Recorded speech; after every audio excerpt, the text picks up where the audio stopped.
Professor J.B. Manchak from University of California, Irvine, one of the world's greatest philosophers of relativity, especially the global structure of space-time. Apparently, the last time that J.B. spoke here was 2010, so we're correcting for a heinous mistake. And we're thrilled to hear what you have to tell us today about space-time asymmetry. So thanks so much. All right, thank you so much. There's a few places in the world where, it's just lovely to be able to talk in one's own language about whatever. And Oxford is one of those places. I really enjoyed my time here, and so thanks so much. Yes, I'm talking about space-time asymmetry today. These are my symmetry buddies, Thomas, Hans, and Jim. We've been having a conversation the past few years. I would say that 4 or 5 years, probably going back to Jim's whole argument paper, and it's been great. This is not something that I used to work on, but all of a sudden this is all I can think about is symmetries. And I'm always texting my symmetry buddies. If you don't have symmetry buddies, you need to get some. Okay, so I'm going to discuss a hierarchy of space-time asymmetries today. So there's not just one notion, there's many notions, and I'm going to highlight 3 levels of a asymmetry hierarchy.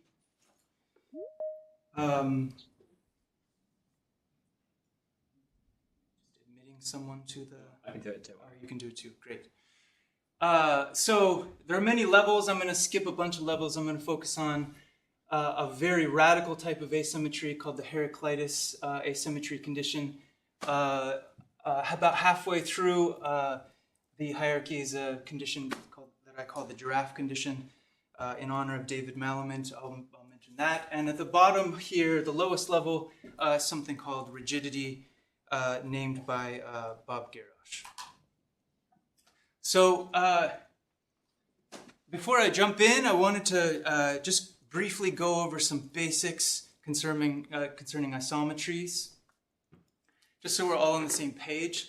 So when I say a space-time today, what I mean is a pair mg, where m is a manifold, all the usual assumptions here, connected, Hausdorff, smooth, and G is a Lorentzian metric on M, smooth.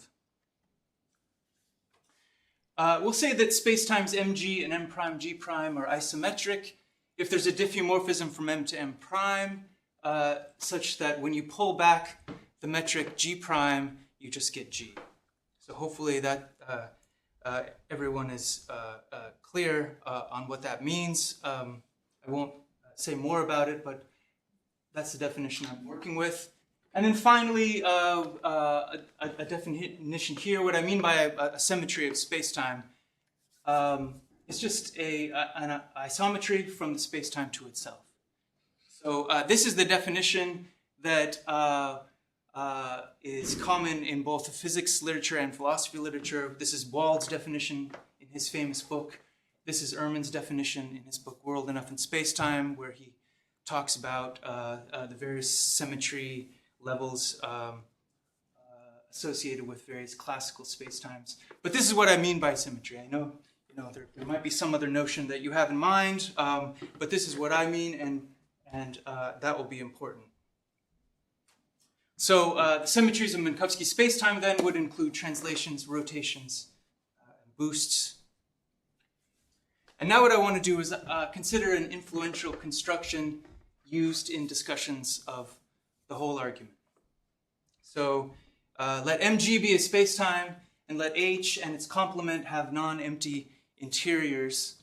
There's going to be a whole diffeomorphism from M to itself, which is non-trivial in the whole H, but which acts as the identity outside of that whole. So immediate from the definition, we have a trivial proposition, but it's important. So I'm going to state it. So let Mg be any spacetime, and let psi be a whole diffeomorphism. Then the spacetimes Mg, and then M, where you push forward G, those are going to be isometric spacetimes. Obviously, when you pull this guy back, it just is G. So here's the obligatory picture. We have mg on the left and the push forward, and the whole diffeomorphism is the isometry that witnesses the fact that these two models are isometric. All right, so now I've gone over just a few definitions. I've got on the table, what do I got? Isometry, symmetry, whole diffeomorphism. I've got 3 definitions on the table. Quiz time. A whole diffeomorphism is blank, a space-time symmetry. Is it always a space-time symmetry? Is it sometimes a space-time symmetry? Or is it never a space-time symmetry? Don't raise your hand. Just think. Have an answer in your head. You got it? Now you're going to have the opportunity to change your answer. This is like the Monty Hall problem. I'm going to give you some extra information here, and let's see if it changes your mind. So here's something to think about. I'm not going to tell you where I got this from. Maybe it was in a referee report, something like that. But this is floating around in the air. I've had conversations with folks who mentioned this little argument. Consider Minkowski spacetime. Since the metric G is the same at every point, what do I mean by the same at every point? Well, I mean that any point can be isometrically mapped into any other, so they're the same. Every point is just like any other. Then we know that a whole diffeomorphism is going to be an isometry, and therefore a space-time symmetry. So Minkowski spacetime is a counterexample, so the answer has to be A or B. Hopefully, that didn't change your mind. Hopefully, all along the way, you chose C. You guys already. Whole diffeomorphism is never, ever a space-time symmetry, and I don't know what it is about it, but just the way these words are put together, those familiar with the whole argument, I don't know. There's something that doesn't sit well. But anyway, I'm going to talk about this statement first. How would you prove that? How would you prove that the answer to the quiz is C? Well, now you're going to go digging in some books, maybe to find a theorem to plug in. I suggest that the cleanest, most precise little theorem that you'd want to use is one given by Giraffe in an appendix of a 1969 paper. It's a general rigidity result. So let's take a closer look at this notion of rigidity. And this is the lowest level of our space-time asymmetry hierarchy. So the weakest condition of this hierarchy, it just draws on the whole construction just considered. So the condition requires that when the global symmetries of a space-time are fixed in an open region, however small, they're fixed everywhere. So I'm setting up things so that I have this definition. Now, a space-time mg is rigid if given any open set in M, in any isometry from M to itself, if the isometry acts as the identity on O, well, then it's just got to be the identity everywhere. So that's what I'm going to call a rigid space-time. And I want to note that this definition of rigidity it's different than the one that Giraffe gives in his paper. It's less general. I mean, Giraffe, he proved the most general possible theorem as a mathematician ought to. And so his definition is very general. I think there was a gap. His theorem was so general that I don't think people made a connection to the whole argument until much, much later. But what I'm doing here with this definition of rigidity is trying to kind of connect up these ideas. Garage's general result on the one hand and the whole argument on the other. So the idea is that I want to work with automorphisms that are at the identity on open sets. So here's the general result. Let mg and m prime g prime be spacetimes and consider orthonormal tetrads at points p and p prime respectively. Well, there's going to be at most one isometry from M into M prime, which takes P into P prime, and the first orthonormal tetrad V into V prime. Okay. So this is a very, very general statement. And what I want to consider now is a simple corollary of this theorem that Hans and I discuss in an early paper. So let Mg and M prime G prime be spacetimes, and let O be any open set. If you've got two isometries from M into M prime, and they agree on the open set, O, well then they'll have to agree everywhere.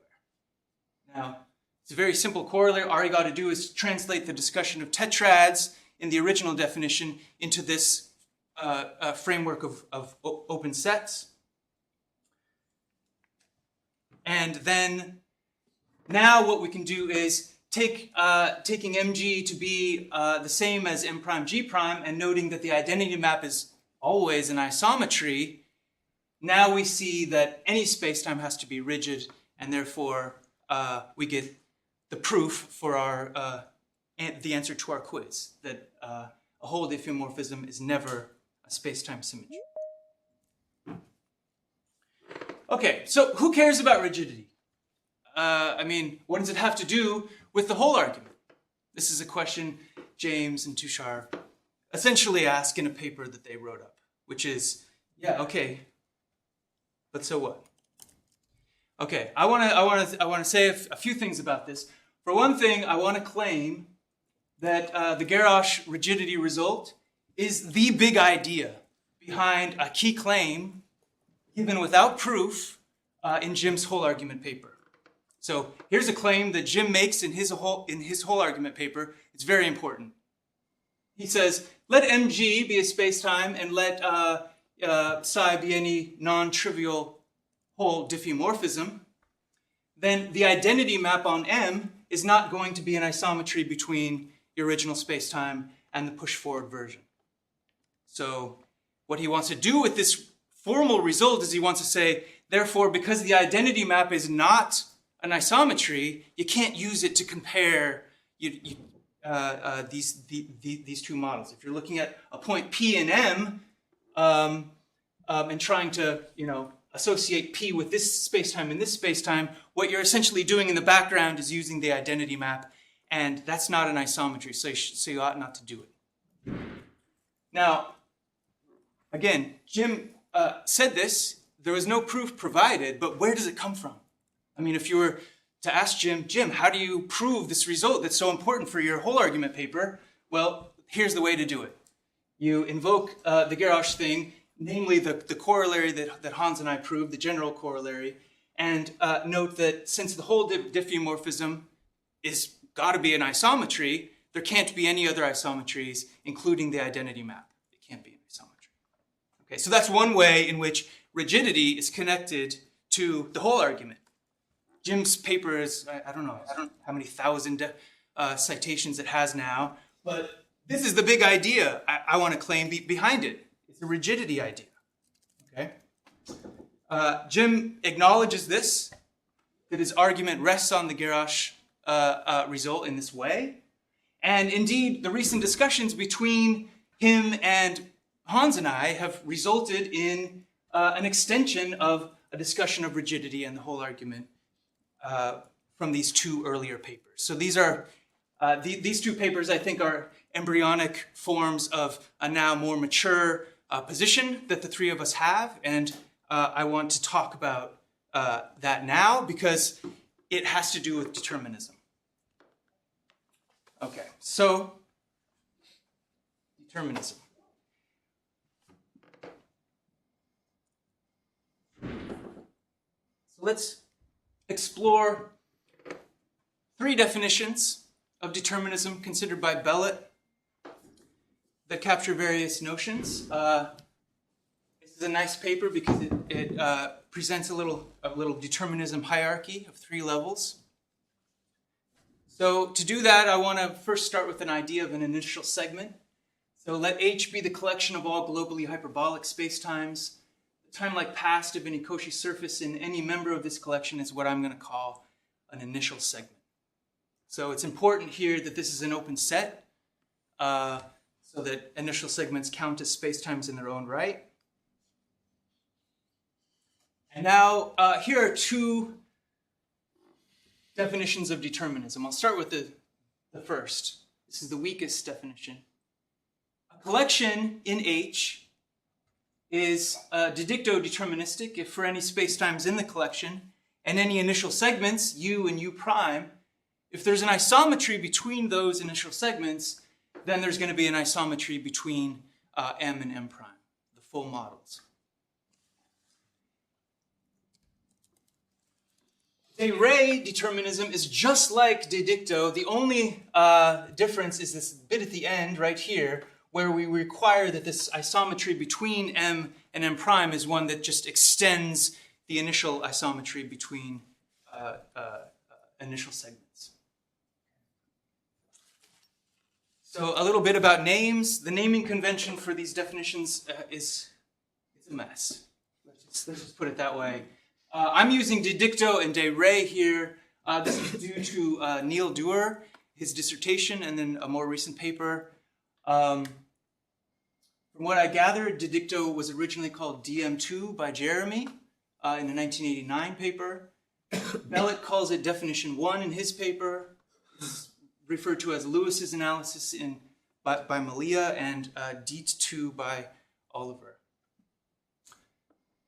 De Rey, from what I gather, again, if this isn't right, I would love to know who had this earlier, but I think Bellot's the first to introduce it in his paper. It's also called the second resolution by Malia and DM2 plus by Frank. So it's immediate that any collection of that's de Rey deterministic is de dicto. But the two definitions are not equivalent. To show this, Bellot presents a famous classical example due to Wilson of a perfectly symmetric column which collapses in asymmetrically after a certain time. Here's a very simple example in general relativity that is the same idea. So take two-dimensional Minkowski spacetime and then just delete everything above this dotted line here. So this is a globally hyperbolic spacetime. And of course, there's going to be down here, there's all sorts of local symmetries. There's a reflection isometry which takes U into its, you just reflect about the x equals 0 line. But you can't extend that isometry into the whole thing because there's asymmetries later on. So there's symmetry turns into asymmetry, and that kind of example is the same type of example that Wilson is doing in his columns example, right? So this model would be de dicto deterministic if it's considered a singleton set, but it fails to be de Rey deterministic because you can't extend that initial isometry. So which collections in GR satisfy de Rey? Well, you can sort of, put together by hand all sorts of collections, but here's a very natural sort of collection. Let V plus be the collection of all four-dimensional, globally hyperbolic, maximal vacuum solutions to Einstein's equation. You really do need all four of these conditions. They need to be in place. If you drop four-dimensional, for example, everything goes to hell. You won't be able to prove what you want to prove. Sam and I have a paper with Jim on that. If you drop globally hyperbolic, obviously things, go to hell. Maximal, you need all of these, and that's why we're being careful here to really hone in on the sector of GR that's going to be de Rey deterministic. So do you mean by maximal inextendable? Yeah. So a theorem due to Choquet, Braha, and Giraffe allows one to show that collection and any subcollection of it is going to be de Rey and thus de dicto deterministic. So that's been known forever. I think people have recognized that. But now let's move to the third of Bellet's definitions of determinism, because that's something that hasn't been discussed. In fact, unfortunately, I think this definition has been ignored for 30 years. No one's written about it. It's recently been resurrected by a few folks. But here's the de re determinism definition we've already looked at. Here's Bellet's third definition, what I'm going to call de re star. The only difference here is that we're going to require that this isometry at the end is unique. So there's nothing here about uniqueness. There might be more than one isometry, but we're going to require uniqueness there. So Bellet calls this definition 3. Now, it's immediate that de re star implies de re. Bellet introduces his own example to show that within the context of classical spacetime, these are different definitions. I'm not going to talk about his example. I have my own favorite example for distinguishing these definitions, and that's Leibnizian spacetime. Right? So consider Leibnizian spacetime as a singleton collection. This spacetime is de re deterministic, but it's not de re star deterministic. And so why? Why is that? Well, I'm going to now read a passage by Ehrman from 1977.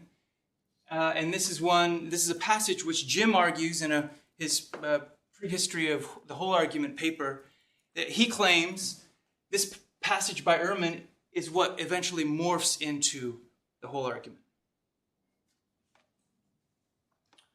So here's Ehrman. If the history of a particle represented by a time-like world line on Leibnizian spacetime, then determinism cannot hold. For among the automorphisms of Leibnizian spacetime are those which are the identity on a portion on or below some given time slice, but which differ from the identity above that time slice. So such a mapping leaves fixed the entire past history of the particles while changing their future behavior. And since the automorphisms of the spacetime should be symmetries of the dynamical laws, whatever they are, there's going to be two solutions which describe the same particle histories for all past times, but which describe different future behaviors. If you're freaking out internally as I read these words, it's okay. I understand. There's going to be people who want to object here to Ehrman. Great. Whether or not Leibnizian spacetime ought to count as deterministic or in some sense is maybe an interesting question. You can read Stein on this. You can read Jim's prehistory paper on this if you want. I don't want to enter that debate here. In fact, let me just put all my cards on the table. I don't believe there is a single notion of determinism out there. I think there are many types of determinisms to explore. And so, that's a point that Neil made in his dissertation. It's a point that Oliver makes in his paper later on. In a pluralistic way, I'm just simply interested in mapping out which spacetime collections are deterministic relative to which definitions. And so, if that's my sort of position, I think it's of some interest that there do indeed exist definitions of determinism, in particular the de re star form, which is strong enough to capture Ehrman's sense in which Leibnizian spacetime is indeterministic. Okay, so if you're the type of person who feels like Ehrman is so wrong, it's not even worth responding to, this isn't for you. I think engaging with Ehrman is important. And so that's why I think this definition is important, because the other definitions were not strong enough to capture Ehrman's intuition about determinism, but this one is. And so that alone already makes it of interest to me. And the whole argument literature that spawned after the whole Ehrman statement in 77, there's a lot of literature there that this definition, I think, is going to engage with. Again, if that's not for you, then that's not for you. The culmination of Bellet's paper is an example that seems to be, according to him, deterministic according to his strong de re star formulation, but indeterministic by the lights of certain haecceitis positions.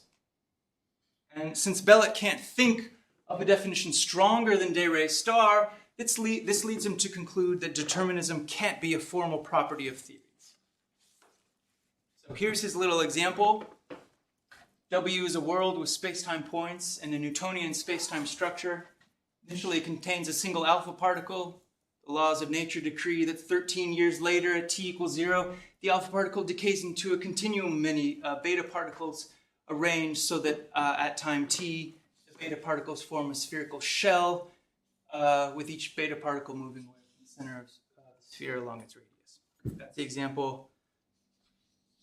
And a global rotational symmetry takes the world line of one of the beta particles, call it beta 1, into the world line of another beta particle, beta 2. And the presence of this symmetry supposedly allows us to make sense of the idea that beta 1 could have been beta 2. And that signals a type of indeterminism, according to Bellet. Again, so Bellet claims this is indeterministic by the lights of certain haecceitis positions, his own. He feels it's obviously indeterministic, and yet de re star, even as strong as it is, it's still not strong enough to count this thing as indeterministic. So in a recent paper, Hans, Jim, and I push back on this position, and we highlight that Bellet's third example is actually ambiguous as it's presented. It's not perfectly clear what's happening. One natural way of making the example precise makes it de re deterministic, as Bellet claims.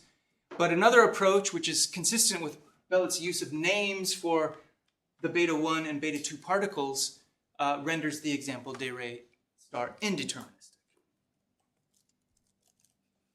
So we claim that Bellet can't have it both ways. If it is true that the example is indeterministic like he thinks it is by the lights of certain haecceitis positions, then the example ought to be formalized with names. He's saying beta 1 could have been beta 2. So he's referring to these things and using names. But then if you use names, then we claim that it's false that the example is deterministic, according to the de re star form. Okay, so now back to general relativity. Which collections satisfy the de re star form? Well, the uniqueness clause in that form amounts to a type of rigidity condition. And so you can use the Giraffe rigidity result and combine it with the Choquet-Bruhat-Giraffe result, and you can show that that same class, V plus, counts as de re star deterministic. So this result shows a sense in which GR satisfies a stronger form of determinism than was previously known, or at least previously appreciated by the masses. The result has recently been discussed by Klaas and Frank. If there's anyone else who's discussed it, I'd love to know, but I think this is, Hans and I wrote our paper, and these are, this was a response by Klaas, and Frank's whole argument paper came after that, and so I think we're the only people who have discussed this. I'd love to know if there's anyone else, but it's starting to get in the air a little bit, and I'd love to hear your thoughts on this third definition. But we're resurrecting it. We're doing this service for Gordon here. We sent him we were saying, your definition is so great. And I don't know, he didn't have the same enthusiasm. So stepping back, what I want to claim is that Bellet's de re star determinism is actually quite promising as one of many, it's not the, one of many important definitions of determinism that ought to be considered alongside de dicto and de re. Why? Well, because it's strong enough to capture Ehrman's intuition that Leibnizian spacetime is indeterministic. The other two don't. We claim it's strong enough to capture Bellet's haecceitis intuition that his third example with names is indeterministic. The other two don't do that. And yet, it's weak enough to show that a significant swath of general relativity is deterministic. But even so, I recognize there's going to be some extremists out there. According to an extreme haecceitist, de re star probably isn't strong enough either. I don't know about what John and Gordon think these days, but perhaps they're in this camp. They think that even they can come up with examples which are clearly, according to their intuitions, maybe indeterministic, but are counted as de re star deterministic.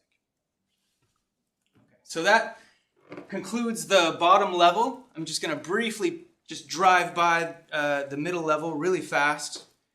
The next condition in the asymmetry hierarchy requires that global symmetries of spacetime be completely fixed. So I'll say a spacetime is Giraffe if the identity map is the only isometry of this spacetime. So David said one way to construct a Giraffe spacetime is to take Minkowski spacetime and remove a compact region shaped like a giraffe from the manifold. So Giraffe is just such a weird shape that once you pull that out, now you've fixed all of the symmetries of spacetime. There's only the identity map, and that's it. So here's an example. Here's a much more easy to work with example. You take Minkowski spacetime, a two-dimensional version maybe. So here's the origin. You've got your t and your x. Just take this triangle here. There's no symmetries. There's no global symmetries there. They're all gone. You can't translate. You can't rotate. No boosts. Nothing like that. Any Giraffe spacetime is rigid. I mean, any spacetime is rigid, so that's obvious. And it's also obvious that some rigid spacetimes are not Giraffe, Minkowski spacetime, or any spacetime with non-trivial global symmetries. But I want to emphasize this: virtually all examples found in the literature are not Giraffe. They do have symmetries, right? And so I guess that's important because we look at textbooks all day, and if you've never seen a Giraffe spacetime, you might start thinking about, well, spacetimes that kind of always have symmetries, but spacetimes, at least some people claim that everyone knows that Giraffe spacetimes are actually generic. So you've never actually seen an example of the class of spacetimes that's generic. And that's because it's very hard to construct these guys, or at least construct them in a natural way. I mean, you can do little tricks like I did where you're excising things, but if you're maybe looking at maximal spacetimes, then things become a little bit trickier. So some partial results are available for compact spacetimes that show this genericity, but there's still more work to be done. Okay, so now we're going to bump up to the highest level, and I have more to say about determinism here at the end. So the strongest asymmetry condition in the hierarchy requires that the local symmetries of spacetime be completely fixed. So here's a definition that comes from a paper with Thomas from a few years ago. A spacetime mg is Heraclitus if for any distinct points in the spacetime, any open neighborhoods around those points are not going to be isometric.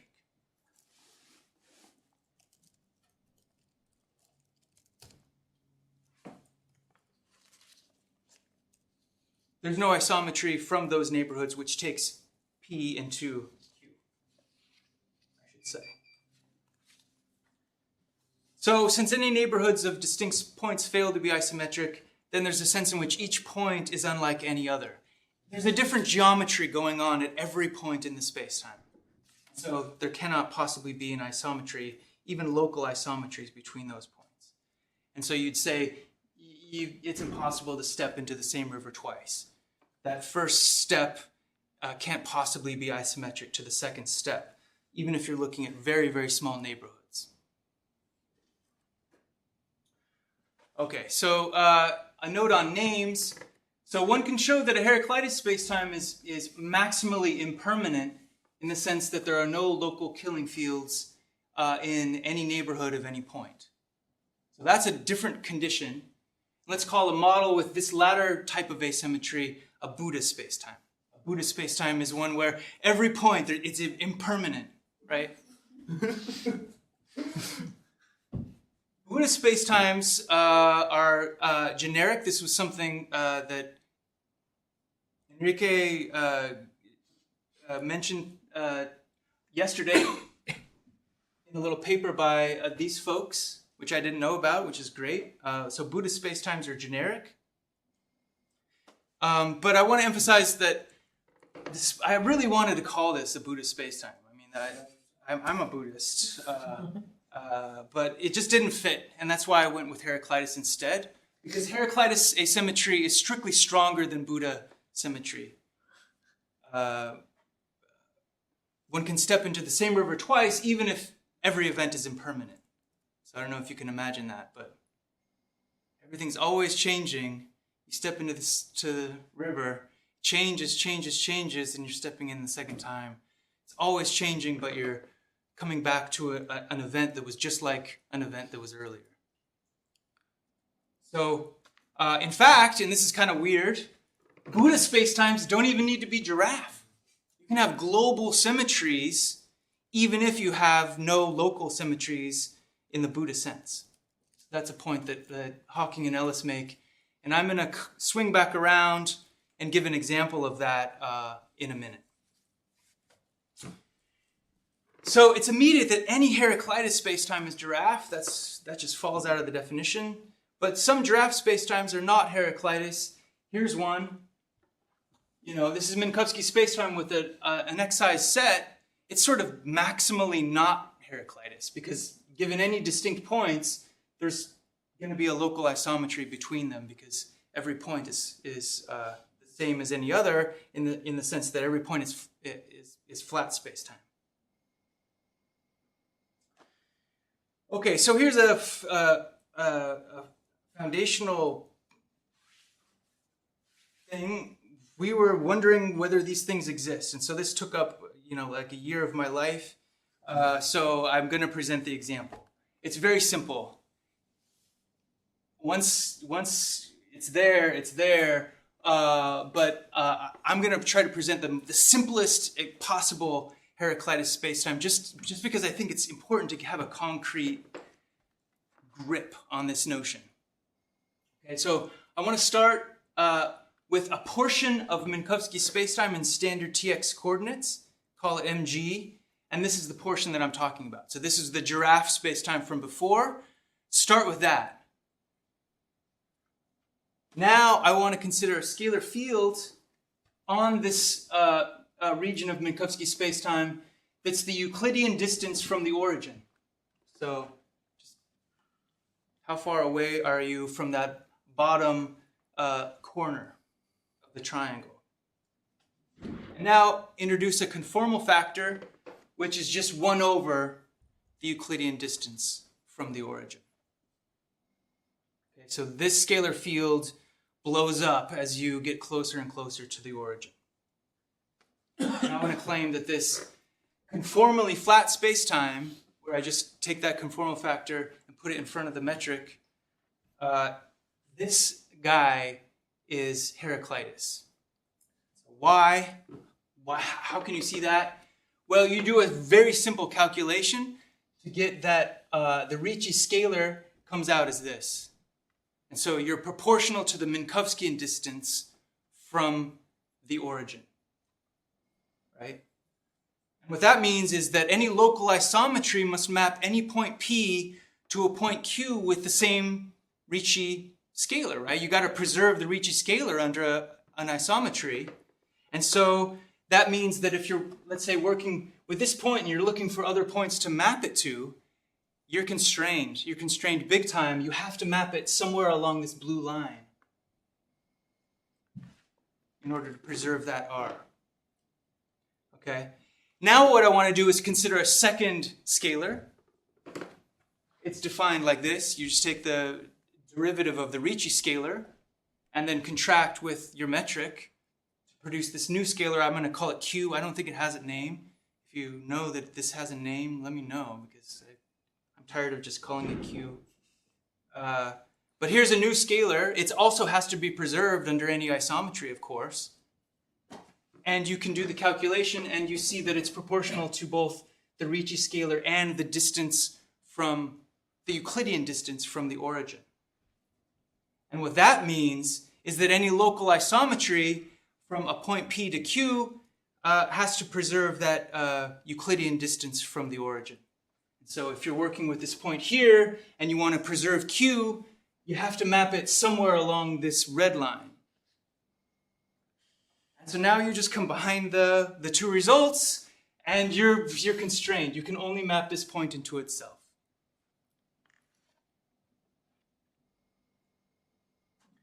Okay, so side note just for a second, one can easily extend I just built this spacetime. You can easily extend this spacetime in a symmetric way to produce that example I mentioned before of a Buddha spacetime that nonetheless has global symmetries. So it's not Giraffe. And so obviously if I just, I took this region instead of this region, now I have a global symmetry. I can just reflect. But this thing is everywhere impermanent. There's no local killing fields anywhere. But it fails to be Giraffe. Okay, so there's reason to think that Heraclitus spacetimes are generic among the collection of all spacetimes. In the compact Riemannian context, there's a theorem along these lines due to Sonata. I wonder, this is the project for CM, I wonder if you can take this and just try to make it into the Lorentzian context. Maybe it's easy to do that. I don't know. My eyes sort of glaze over when I read this paper. So, all right. Heraclitus spacetimes are highly structured at each point, which allows for some really strong uniqueness results. So here's a fundamental one. Spacetimes mg and m prime g prime are locally isometric if for each point in the one there's a neighborhood that's isometric with an open set in the other, and then vice versa. The roles of the spacetimes interchanged. So here's a definition of a local spacetime property. Property is local if given any locally isometric spacetime. One has the property if and only if the other does. So there are lots of definitions of local spacetime properties out there. Frank is working on a nice paper right now on this topic.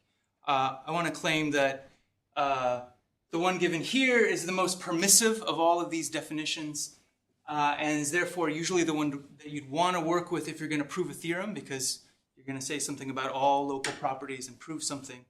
And so I'm going to present an example of that in a moment. That's why you might use this definition over some other. Okay, so here's an interesting kind of thing that's kind of crazy to think about. Heraclitus spacetimes are locally isometric if and only if they are isometric. If they're locally the same, then they're globally the same.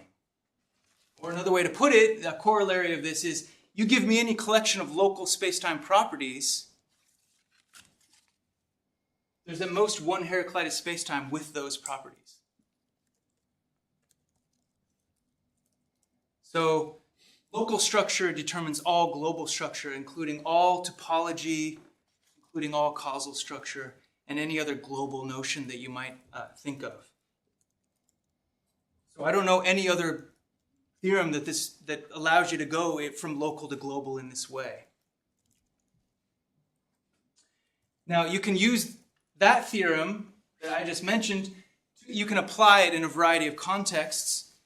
For example, you can use it to show that a widespread cosmic underdetermination problem just completely vanishes when attention is restricted to Heraclitus spacetimes. Why? Well, essentially observations of local structure uniquely determine global structure. Another way to put the point, any result that relies on cut and paste constructions, favorite of mine. This stuff pioneered by Penrose, Giraffe, others, it's going to be ruled out if you focus on Heraclitus spacetimes. So this is how to beat Manchak at its own game. If you're looking at a model of spacetime and you're saying, that thing is so weird, I want to find a condition to rule that thing out. A lot of people try to use no-hole conditions, that sort of thing. This is the way to do it. This is the way to do it because Heraclitus spacetimes are generic, so this is a very weak assumption. But at the same time, it's very strong because this radical asymmetry just rules out a lot of, if you're doing cutting and pasting, the only way you can make that work is if you've got symmetries going. When you're pasting this to this, you've got to have some symmetries here, some local symmetries. And so the pasting is going to rule this out. Sorry, Yeah. so there's just a missing word. Sorry. Yeah. But I mean, can't the two regions only be identical at the boundary where you're pasting them? So there be no local symmetry in an open subset. Yes, and I want to be careful that it's not as if I have some formal statement here in the background. What I want to say is it's been my experience as working with this construction a lot. Usually when you're doing this sort of thing, you're only able to do it because you're starting with spacetimes with symmetries, and that's what allows you to do the cut and paste. Of course, you can do a cut and paste. You can take one Heraclitus spacetime, take a copy of it, cut slits in both, and you can do a pasting there. So it's not going to rule out every possible example. What it's going to do is, usually what's in the background of this proof of the Malamute conjecture concerning observational and distinguishable spacetimes, what you're doing there is you really are trading on, you're doing this clothesline construction.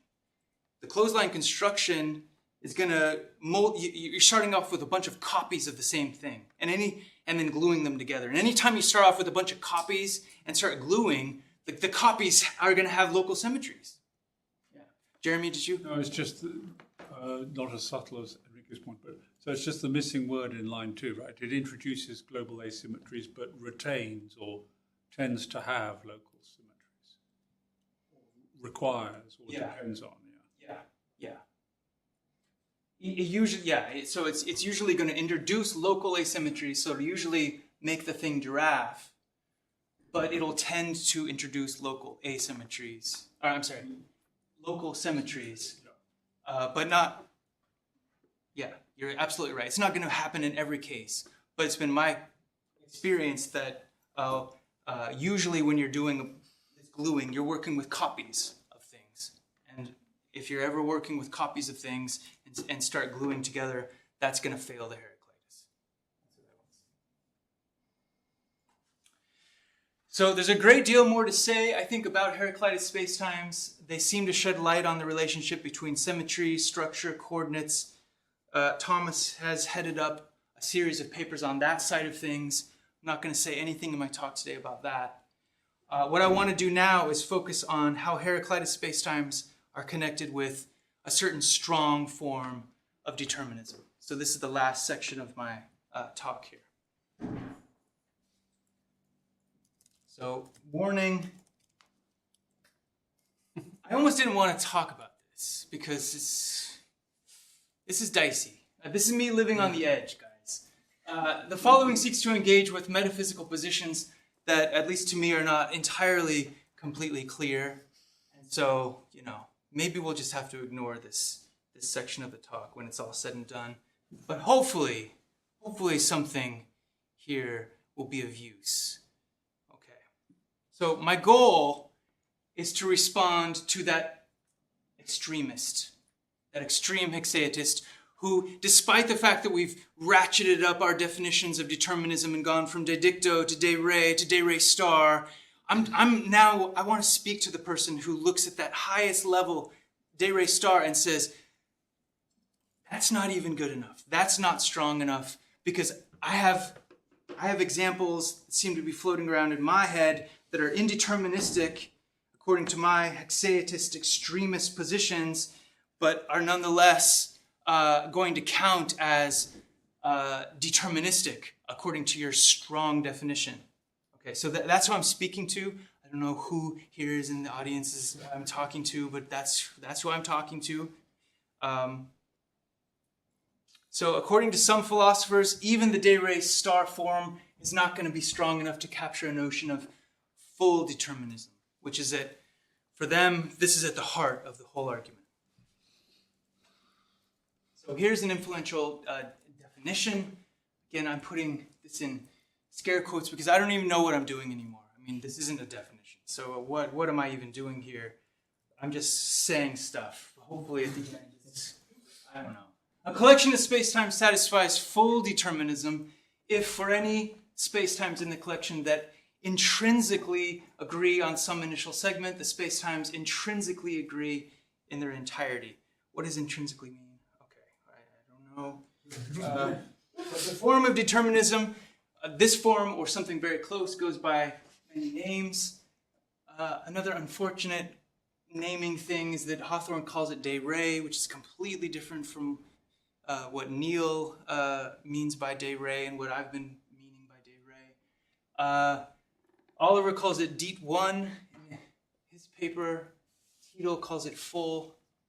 But it's a different, it's on a, you've got the hierarchy of three definitions over here. Now this is somewhere over here. It's very strong, but it's not, it doesn't seem like it's on the same hierarchy. It's something else over here, some metaphysical thing. As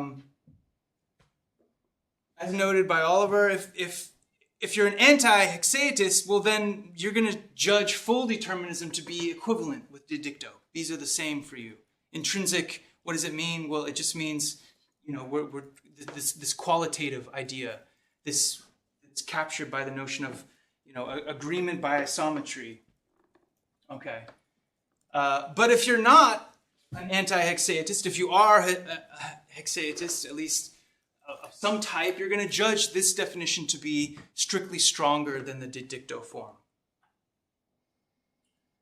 And so Hans and Jim and I argue that the haecceitist can actually only make sense of this intrinsic agreement in the definition of full determinism if you can consider sufficiently enriched theories in which space-time points are named.